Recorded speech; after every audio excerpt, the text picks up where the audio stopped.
Tacite décrit ainsi les régions qui s'étendent entre le Rhin et l'Elbe. De grandes étendues recouvertes de forêts impénétrables de chênes et de hêtres.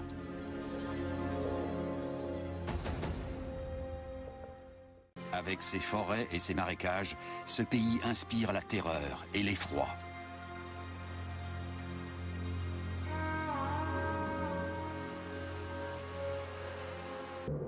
Les Romains ne connaissent pas les forêts. D'un point de vue stratégique et logistique, les forêts denses sont un cauchemar.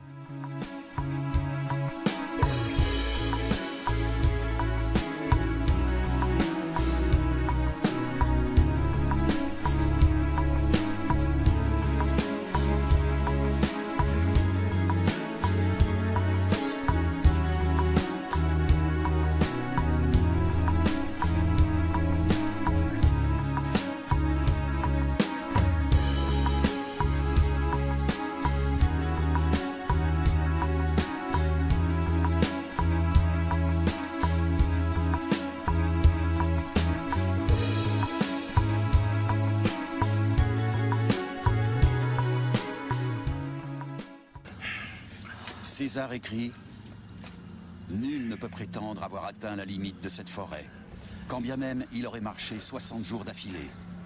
Nul ne peut prétendre, ne serait-ce qu'avoir entendu où se termine cette forêt. » La Germanie reste une terre mystérieuse et inquiétante, où se déroulent toutes sortes de choses fabuleuses.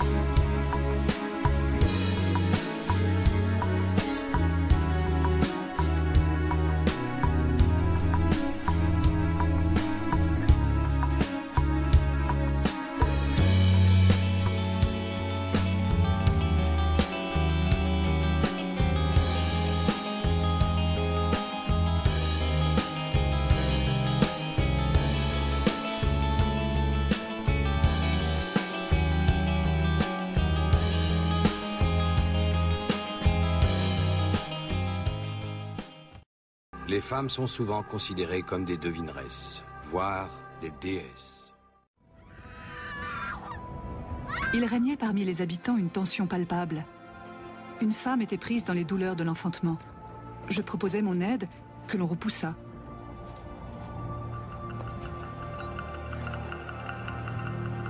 Jusqu'à ce qu'un homme vit ce que je portais sur moi. Devinant que j'étais prêtresse, il sollicita mon aide. Il me conduisit auprès de sa femme. Cette femme était probablement une prêtresse. Tous les objets trouvés dans la tombe indiquent que la femme inhumée ici occupait un rang significatif dans la société. Quant aux pièces de sa collection d'antiquités, elles avaient probablement un sens occulte. Les Germains croyaient aux revenants. Ils respectaient les morts, mais ils en avaient très peur. Ils brûlaient les cadavres pour conjurer leur retour.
Tacite force-t-il le trait quand il écrit que les Germains sacrifiaient des humains lors de cérémonies épouvantables. C'est une île, et sur cette île, il y a un bois. La déesse Nertus se promène dans ses parades. Les hommes qui la regardent sont condamnés à mort. Le lac Erta, sur l'île de Rügen, correspond à la description qu'en fait l'historien par ailleurs. C'est bien ici que les Germains venaient adorer leur déesse de la fertilité.